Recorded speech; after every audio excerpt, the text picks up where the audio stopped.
దశరథుని ముఖంలో భయం, కంఠం వణుకుతూ ఉండంగా, బ్రహ్మర్షి, అనేక దేవాసుర యుద్ధాలలో పాల్గొన్న నేనే రావణుని జయించలేనే. అలాంటిది బాలుడు, అకృతాస్త్రుడు, అనుభవశూన్యుడు అయిన నా రామునికి నిండా 16 సంవత్సరాలు కూడా లేవు. అట్టి పసివానికి దుర్మార్గులు, క్రూరులు, మహిత మాయోపేతులైన రావణ అనుచరులతో యుద్ధమా? వద్దు బ్రహ్మర్షి, వద్దు అని పలుకుతూ ఉంటే విశ్వామిత్రుడు కోపంగా లేచి, దశరథ, ఆడిన మాట తప్పి నరక ప్రవేశానికి సాహసిస్తున్నావా అని గద్దించాడు. లేదు బ్రహ్మర్షి, లేదు. నాకు అక్షౌహిణీ సైన్యం ఉంది.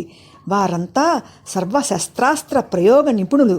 వారందరితో వచ్చి నేను మీ కృతరక్షణాభారం వహిస్తాను.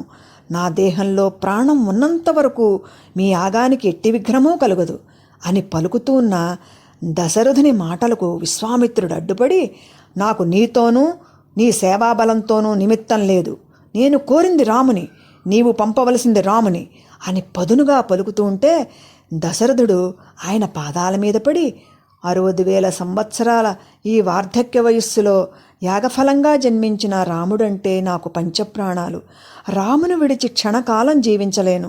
దయచేసి రాముని పంపమని కోరవద్దు బ్రహ్మర్షి, కోరవద్దు అని కన్నీళ్లతో అంజలి ఘటించి అడుగుతూ ఉంటే విశ్వామిత్రుడు ఈసడింపుగా, సత్యవాక్పాలన కోసం ఆలుబిడ్డలనే అమ్ముకున్న హరిశ్చంద్రుని వంశంలో ఇంతకాలానికి ఆడితప్పే నీచుడు పుట్టాడని లోకులు నిందిస్తూ ఉంటే విని నువ్వు నీ కుమారులు సుఖంగా ఉండండి.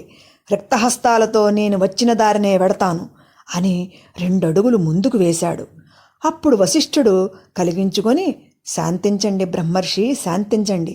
దశరథ, రఘువంశీయుడమైన నీవు ఆడిన మాట తప్పరాదు. ఈ గాధేయుడు సామాన్యుడు కాదు. సృష్టికి ప్రతిసృష్టి చేసిన అపర బ్రహ్మ. దివ్యాస్త్రాలన్నీ ఈ ధర్మమూర్తి ఆధీనంలో ఉన్నాయి.